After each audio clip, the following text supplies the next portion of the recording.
Good evening, everyone. Again, this is the third part. We'll keep going because it's been unbelievable. It's been so good to have, obviously, Taj on. Thank you for everyone in here. We're going to go through some of the questions now. If there's any others, what we catch along the way, we will ask them. Again, if you've missed any of this, please go to the YouTube channel, subscribe on that, and you can watch it back. It's mental health hashtag let us talk. All the support will be welcome, and obviously you can watch past interviews as well, and also future interviews. So mental health hashtag let us talk, and I'll get Taj back on, and Zoe's going to ask the questions, and then I'll come back on in a minute.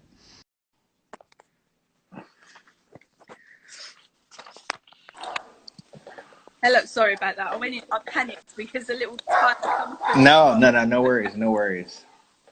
Before we start, I just want to show you something. Before we get to the questions, I just want to show you what's out here. Okay. Oh, that's great. We have Michael, and Oh, I love that. I see another one over there. Yeah, behind you too. Yeah. and this one. Yeah, those are amazing. See, I need to put those up on my wall, like certain things like that. Yeah, this one, my brother actually got me for Christmas one year. Yeah.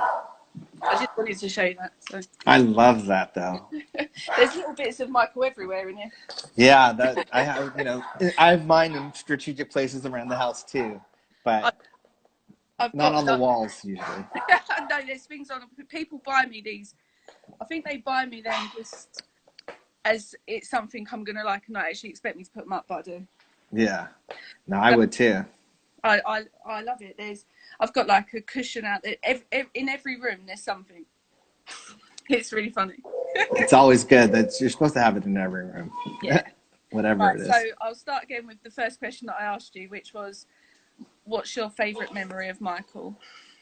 Yeah, I was basically saying that it's hard to like put a favorite in there because I don't want to categorize one memory more than the other. I cherish all of them. One of the things I miss most about him is his laugh, though, and it's kind of like that's a montage of memories, and that just hearing him laugh and it's the one thing that I miss that I would want to hear again. Like, he had not only such a distinct laugh, it made you smile in a way, it like warmed you up inside, his laugh, because you knew. Well, and also, usually it was us making them laugh, so we knew it was like something we were giving him that, at the time, that was making him happy. Yeah. It's like a certain thing, yeah.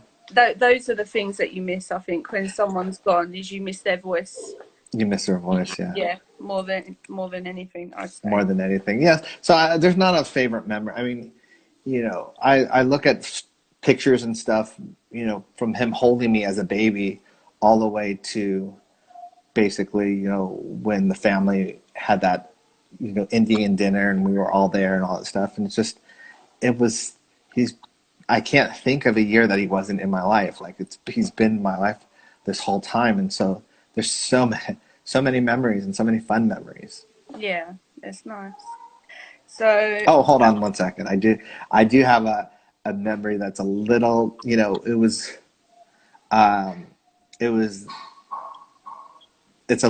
edges out a little more as I was telling you that whole thing. It's when we went to the Dutch, in Japan, we went to a Dutch village kind of thing. It's Hoistenborg, but whatever it was called. I don't know the exact pronunciation, but it was during his tour. And it was at the time of the allegations, and he needed a laugh. Like, he needed to laugh, and I'll never forget that trip because we just laughed the whole time. Like, everything was funny, and we enjoyed that trip. And it was like, I think it recharged him in a way, because it was just like, me and my brothers actually felt purpose, because what do you give the person that's given you everything your entire life? The only thing you can give them is that when they need you, you're there for them. And so, thankfully, my mom, when we received the call that my uncle needed us, we were on the plane and there the next day. Like before anyone else got there, we were there, and I pride myself of that, and I'm happy and proud that I was there for him in that way, and because he's always been there for us. Yeah. Yeah. In more ways. Yeah. Than what you realise until he's not there. Until he's not there, yeah. And I mean, from everything from just our schooling to, my college education, like, people always, oh, you're very well spoken. Well, it's like, he helped pay for my college, so it's like he invested in me, and now it's kind of in a bittersweet. It's like I'm here speaking on his behalf in certain ways. Yeah, keeping him going. Yeah. Keeping him going. It's nice. I like it. I like hearing all stories about him. Oh, I love it too. So there's another one. Someone, I'm not actually sure what this is, but someone put, I'm against the musical that the estate are producing called MJ. I know it will be very complimentary towards your uncle, but I hate the idea of an actor playing him. What do you think? Ooh, that's a good point. That's a hard thing because I don't want to sabotage anything or whatever, but it is hard for me to even that doesn't mean someone can't do it, but it's like it is hard for me to see anyone be him in a way. And that's one of the reasons why, like, even with a biopic, if they did a biopic on him, I just wouldn't be able to. It's like, that's not him, Yeah. There's certain people that I feel like can't be replicated. Yeah. in a way. And as much as, he was so beyond that. It's like, but, I don't want to discourage anyone from trying in a way. I just don't feel comfortable, doing that. I think the way they did This Is It was maybe the best way, with all the little clips of his rehearsal and him told the story without actually meaning to tell the story, because obviously we was all meant to go and see This Is It. Yeah. We wasn't meant to be watching it that way. Yeah. Which, I watched it on the day that I should have been at the concert. Oh, yeah. Through tears. Yeah. No, it was very, hard. And I was supposed to go and fly there to go see his opening too. So opening night. Yeah. It would have been good, and it would have been my first Michael Jackson experience. Oh, that's even harder. I never got to go. That's even harder. I'm sorry. Someone said, do you sing to your daughter? Somewhat. I let the music, like, there's other music that we play around the house, and she likes to dance more than whatever. Do I sing for, not as much as that, but I don't sing for anyone. I don't even sing for my wife. So it's not like that. Terrell was the one that would, like, be around at school, walking through school singing. I just never was that gutsy or whatever. And so even today, I don't sing as much, like, around the house. I just, I'll sing if a song's on, but I won't just be singing to sing. You sing in the shower, basically. No. That's when everyone sings. So I don't, yeah. Well, it's where some people scream. Yeah. When everyone sounds good in the shower. Jamie don't. Yeah. I didn't want to say anything, but yeah. No, I should. Someone said you should. Yeah, I should sing to her, because it's like, I know it brings joy to her by hearing. We have two musical parents. She has two musical parents, so I know my wife sings to her. So. So leave it to her then. For now, yeah. I'll sing to her in a little while. You do a duet when she gets. Yeah, I was gonna say. So someone said, did the guy who killed your mum have a history of that? He had a history of alcohol abuse, and when he was intoxicated when the police came in that way, and he had a history of being aggressive when, I'm trying to use my words carefully because I don't, but aggressive when with alcohol in that way, and he had a problem with it. And what hurts even more is that after my mom passed, remember I said that there was these years where he was free. After that, he was caught, or he had a drunk driving conviction or something like that. So it's like he didn't even learn from that. Like, it's like, you cause someone's death and then you drink afterwards. Like, that's, so it's like, it almost made me feel like my mom's life wasn't worth anything to him. It wasn't important enough to turn him around to the point where it's like, oh my God, I killed someone and now I'm getting a second chance to turn my life around or whatever. So just still, yeah. And someone else asked real quick if my mom was Hispanic. My mom was half Dominican, half Puerto Rican. So yes. So that side of the family is my Spanish side, or my the side that I identify there. Yeah. So again, people write things, and I was just quickly writing them down. So yeah. Tell us how MJ affected the mental health of his fans. I'm not sure. Well, I mean, I think maybe if you the music. I've seen a few people in here writing that his music has helped him their mental health. So maybe do you feel Michael's music can help people with their 100%. Yeah, I know it can. I know our music as 3T has helped people. And I won't say any stories, but there's been people that have been, that has helped them in a lot of ways. And so if our music has, I know his has, we're like this compared to like the bigger picture. So yeah, I would 100% that. And I know it has, because I know there's been a lot of people that have come up to me afterwards and have told me stories about what Michael meant to them, and has kept them from suicidal this, or kept them on the right path of this, or why they do charity, or why they are a teacher, all these different stories of why they want to help people or why they've not hurt themselves in a way. Yeah.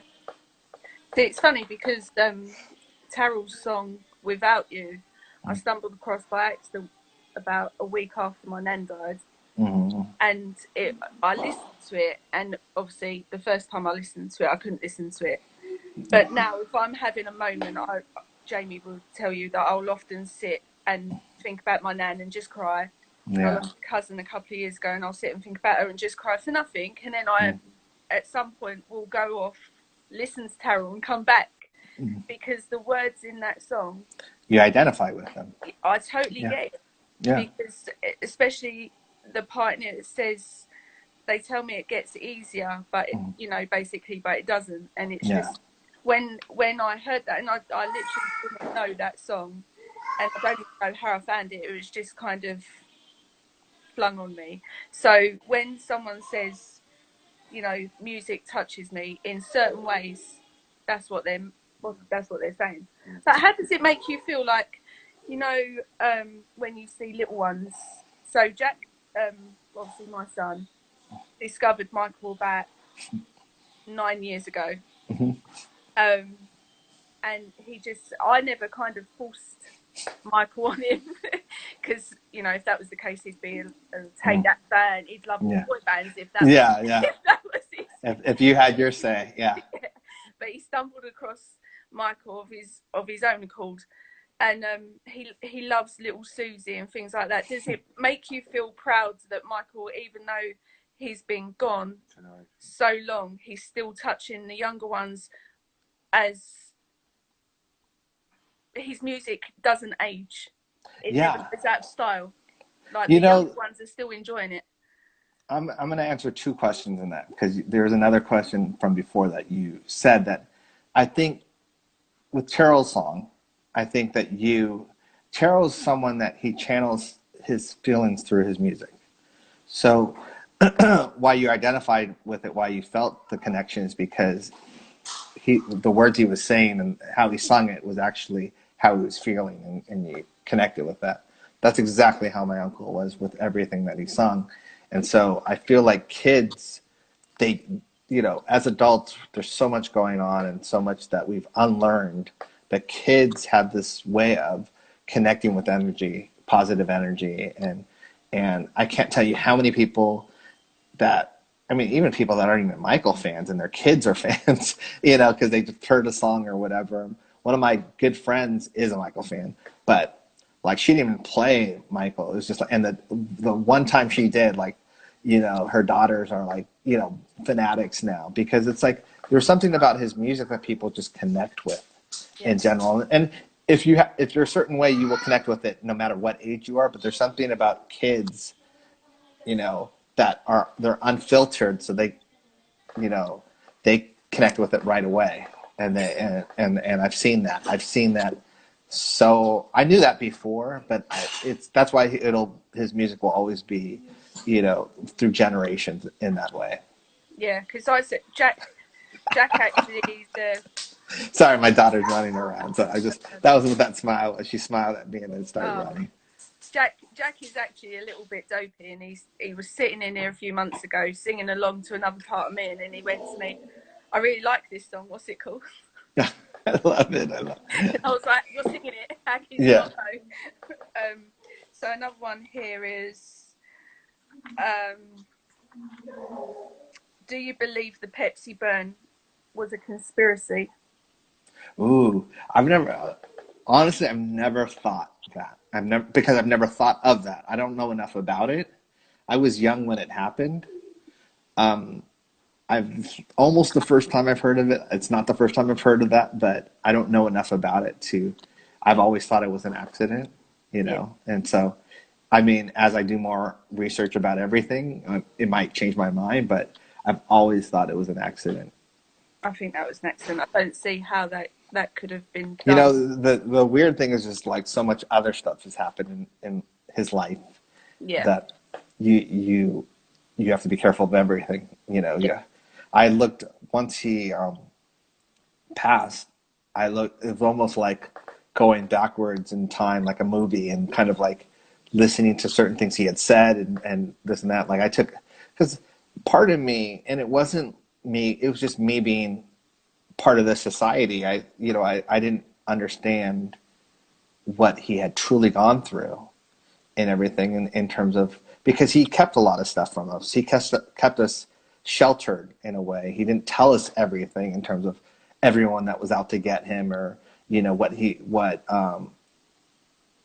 you're a positive force, you have a lot of negativity and a lot of darkness trying to bring you down in that way. And he would hint to us, but he would never, he didn't give us names and stuff like that. And so he sheltered us in that way. Yeah. But when he passed, a lot of that just came rushing back. And it's like, then you're trying to like if it was a Sherlock Holmes movie, you're trying to put the pieces together and figure out where everything fits. And it's like, damn, I wish I paid attention to this more when he said that, or this more, or would have asked him, what do you mean in that way? And so there's a lot of, not regret, but there's a lot of that I wish I would have asked him.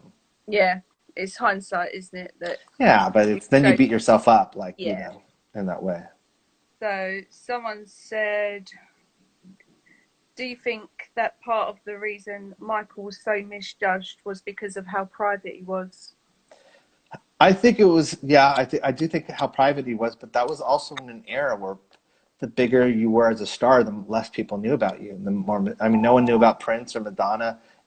That's that era of like, it was good to be mysterious. It was good to not have people know about you or everything. Because now we're looking through the lens of social media where you're supposed to tweet what you ate yesterday. It's like different. People are like, whoa, he's so private, because privacy now is considered like, oh, what are they hiding? What you hiding, yeah. Yeah, as opposed to before, it was like, it's like, so it's changing that narrative and that mindset, because I still to this day, I'm like, why do people care what I eat or I still can't tweet that or say that, because like, I feel like I should only say something. If you said, I've had a ham sandwich, everyone go, he's a Jackson, he's eating ham, he should be eating ketchup. Yeah, well, it's like, I don't even think that's important. Like, and that's why, my tweets and my Instagram especially suffers, because I only feel like I should post when something to post about. But we don't live in that day and age anymore, and I have to get with the times as well, so it's just a balance. I'm kind of behind. I think you do all right. Thank you.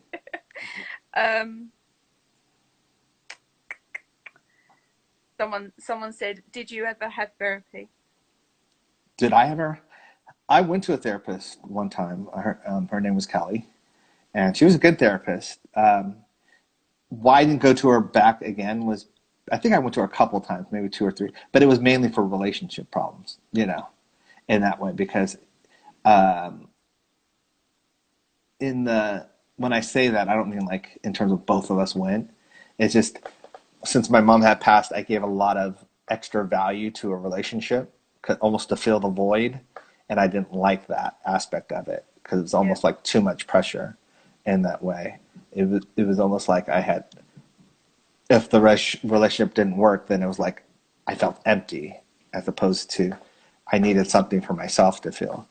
But the reason I stopped going was just because I started realizing I had it in myself, my teachings that I had learned through the past, to fix it in that way. And so that was the only reason that I stopped going, was because once I felt comfortable that I could fix it myself, and I had to just do the work, but I could fix it, and I did. And but it was just self-worth in that way. But because a lot of the stuff she was telling me, I knew, I just needed reinforcement. So once I got that reinforcement of I was like, okay, I know how to do that. I should have done that in the past, but you forget, you lose your way. So yeah. Yeah. So someone else put, since Leaving Neverland was released, you've done so much to try and help put the truth of your uncle out there. How has that work affected you? I think it's just there's certain things that are you sacrifice. I've sacrificed a lot of time with my daughter. I sacrificed a lot of time with my wife. Thank goodness that she's been super supportive, and she understands it, and she's very proud of the family and very proud of everything. And she, understands when I have to do interviews, or understands when I have to, spend time just alone watching something, or tweeting about something, or reading something. She gets it in that way. And so that's, having a supportive partner helps tremendously in that way. When Leaving Neverland happened, we had a lot scheduled for the 10-year anniversary of Michael's death, as a celebration. But it wasn't only Michael; it was the whole family. So certain things that I had been working on for probably 6 to 7 months now all of a sudden disappeared. But that happens anyway. That's not, I always feel weird complaining about something, because I'm like, but then you got to be on stage and see Michael Jackson perform, how bad, boo-hoo kind of thing. But that's how I look at it. So I feel weird complaining about certain things, because I feel like the luckiest person on earth, in a way. So there's never really self-pity, oh, but you wasted all this. It's not this. First of all, this whole year hasn't been a waste for me. This is an honor for me to be able to. I don't like using the word defend, because defend makes it sound like I'm on the defense. As the honor, correcting the lies, basically, and it's not even the lies of people; it's the lies of the media they're the ones that have spread the lie. They're the ones that endorse the lie, and whatever, and they magnified the lie. But at the same time, I've seen the love and support from people, and that's also given me hope in that way. And now, a year later, everything's different in that way, and the tide has turned. I've said that way before, even though some people don't see it still, and because they have friends that still think he's guilty or whatever. I'm looking at the big picture. I see the big picture. I have to not only worry about what America thinks, I have to worry about what Australia, Asia, all these other places think, Africa thinks. So I take the temperature of everything, and I know what everyone's, at least the mindset of everything like that. And so I can tell you times have changed, and the more people that, whether it's Eliza Leaving Neverland or Square One or, a bunch of other ones that have kind of showed people the truth, or at least made them aware of the other side, that's been super helpful in that way. And I always say it's one of those things that it's like the Matrix. Once you see that Michael's innocent, it's hard to unsee it in that way, because now you look at it differently, just like you looked at it, or and some people look at it and they know people are lying because they can see it now. That's just the same way. Yeah. So someone's just wrote on here, Imogen, I think her name is. Did you ever speak with Michael about your own personal experience with abuse? No, it's weird because I never asked him. Like I actually didn't know he knew until I saw on the internet. And this is weird how you say how you saw on the internet, but because we lost a lot of our personal items through an auction, a family auction or whatever. And a lot of that personal items were stuff of my mom that they labeled as family, like Janet or Latoya stuff, but it was really my mom's stuff. And I saw a stick-it note that my uncle wrote to my mom that basically talked about abuse and talked about how, and it was an article that basically said, read this article, talks about how abuse can come from a family member and an aunt and uncle and all that stuff. And so up until that point, I didn't know that he knew at all. But it makes sense because my mom needed a confidant, and my uncle was always someone that she was close to. And I think if my mom told my dad would have killed him. Yeah. This is not even a question. It's like, I know my dad. I know the scenario. As you guys were saying, that's what a parent, either would have. So my dad didn't even know because my dad would have killed him, And and that's the natural response of a parent, like, how dare you do this to my kid, kind of thing. So, but I always felt like my uncle was always protecting us from then on. You know what I mean? There's something, he had a preference in terms of protecting us. I'm careful because political, in a way, but, we spent the most time with him out of all the cousins and all, in that way. So I'm not saying we were like his favorites, but we spent the most time with them in that way. And I feel like a lot of it had to do with him protecting us because it was me and Terrell that had been abused and so I think he watched over us and wanted to always make sure we were okay. Yeah. So someone else has put on here, sorry, let me just read it. What do you think about sexual assault survivors believing Wade and James? It's hard because I don't fault them because it's an emotional thing, and they've said certain things that have been designed to trigger people that have had sexual abuse, have been victims of sexual abuse. It's Leaving Neverland was designed to trigger people, and then Oprah's special afterwards was specifically designed to trigger people after, in that way. She even had, sexual abuse victims in the audience. So I understand the effect that it would have because it's designed, it was almost like handpicked and made for those kind of people. The only thing I ask is for people to see the other side because it was one-sided and they rely on your emotions, not your mind, your heart, basically, and your gut reaction, to trigger you to the point where you're not thinking rationally, you're only thinking emotionally. And so what I've seen is a lot of people that originally had that gut reaction and anger, but then revisited it with a clearer mind and now have realized that it was a lie, or they see through it now, but they couldn't see through it before because they were so angry and it brought up all those emotions that they had gone through or that they were still dealing with in a way. So I've been very careful with that, with it's a fine line of I don't want to say the word of discrediting Wade and James and not just trying to hurt anyone else that is really going through that scenario, and hurting a movement that people need. So someone else has just put on here, what's with Leaving Neverland 2? What do I think about it? Yeah. I didn't. I saw it, and I didn't tweet about it. You know, I don't want to give it more attention than it deserves. You know, Dan Reed is kind of like, he's not the first Englishman that's attached their name to Michael Jackson to try and make money. You know, and it's weird because in a certain instance,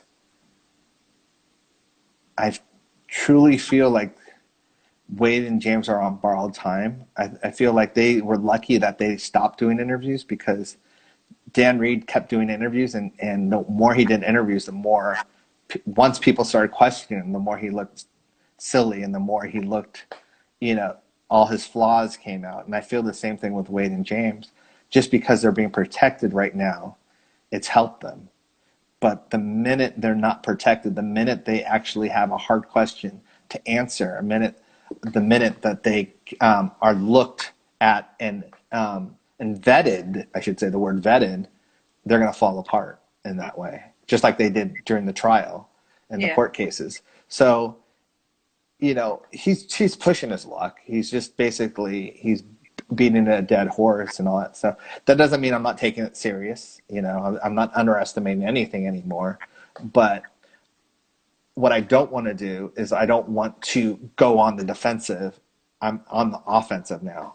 You know, and it's like, that's a distraction to me in a way. It's almost like, if I'm worried about what he's doing, then I'm not worried about what we're doing. Yeah. And we're making way more progress and way faster than he's doing. Yeah. I didn't even know there was a Neverland 2. Yeah.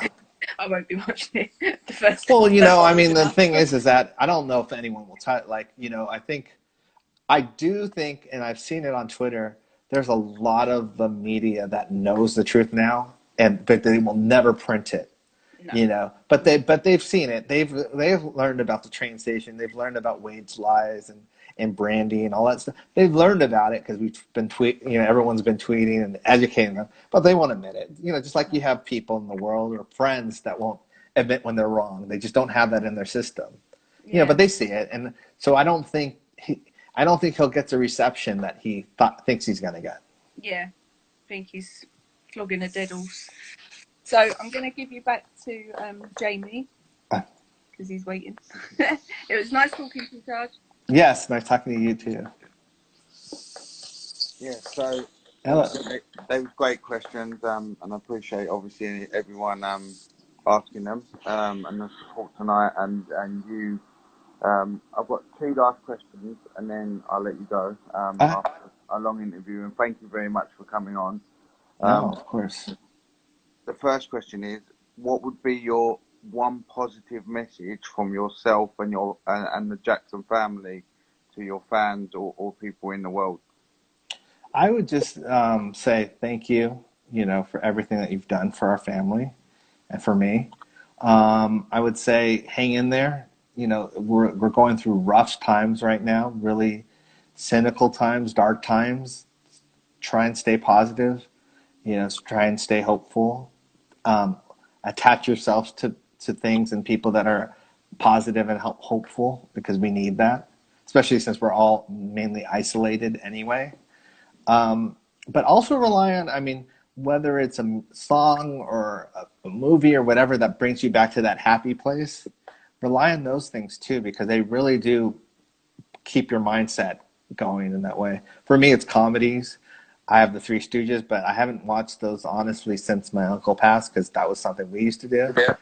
But I'm saving those for a rainy day, like where things get really bad, and I, you know, pop them out, because they're going to be like an instant healing factor for me. But yeah, I would say just kind of reconnect. I've been listening to a lot of old music.